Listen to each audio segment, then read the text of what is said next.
మనలో క్రూరత్వం పెరుగుతుందా? మన దగ్గర ఉన్నటువంటి మనుషులు కూలి పనులు చేయడానికి రావట్లేదు. ఫ్యాక్టరీలో పని చేయడానికి తగ్గిపోయారు. అట్లాగే ఇతరత్రా పనులు చేయడానికి కూడా తగ్గిపోయారు. దాంతో ఏం చేస్తున్నాం? గతి లేక ఛత్తీస్‌గఢ్ నుంచినో, బీహార్ నుంచినో, ఉత్తరప్రదేశ్ నుంచినో వచ్చి తీసుకొచ్చుకుంటున్నాం. వాళ్ళకి సప్లై చేసేటటువంటి వాళ్ళు ఉన్నారు, లేదా వాళ్ళే వచ్చి అడిగేవాళ్ళు. వాళ్ళు వచ్చి అడిగేది తక్కువ.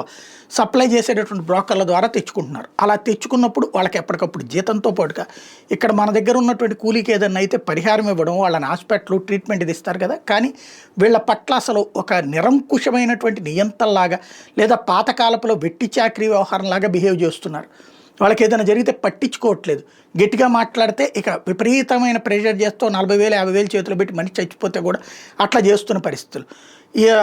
ఇప్పుడు క్రమక్రమంగా వీళ్ళ సంఖ్య పెరుగుతూ ఉంది. దాంతో ఇప్పుడు తొలిసారిగా ఒక పెద్ద ఇన్సిడెంట్ చోటు చేసుకుంది తెలంగాణలో. సూర్యాపేట జిల్లాలో పోలీసుల మీదన, ఫ్యాక్టరీ మీదన దాడులు చేశారు. బీహారు, ఉత్తరప్రదేశ్ నుంచి వచ్చినటువంటి కార్మికులు. సూర్యాపేట జిల్లా పాలకవీడు మండలం దక్కన్ సిమెంట్ ఫ్యాక్టరీ ఉంది. అక్కడ ఒక ఎవరైతే కూలీ బీహార్ నుంచి వచ్చినటువంటి కూలీకి గుండె నొప్పి వస్తే పట్టించుకోలేదు. ఈ లోపు అతను ప్రాణాలు కోల్పోయాడు. అయితే పరిహారం అడిగితే మాట్లాడలేదు. దక్కన్ సిమెంట్ మేనేజ్మెంట్ కానీ ఎవరు మాట్లాడలేదు.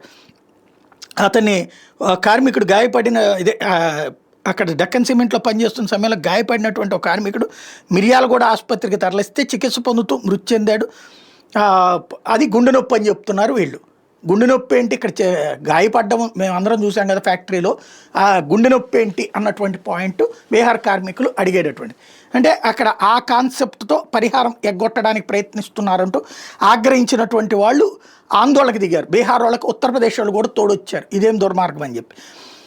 ఈ సందర్భంగా ఇక ఆగ్రహం కట్టలు తెంచుకున్నటువంటి బీహార్ కార్మికులు, ఉత్తరప్రదేశ్ కార్మికులు కలిసి 2 పోలీస్ వాహనాలు ధ్వంసం చేశారు. అదే సందర్భంలో అక్కడ ఉన్నటువంటి అందరి మీద దాడులకు దిగినటువంటి పరిస్థితి సంచలనం సృష్టించింది.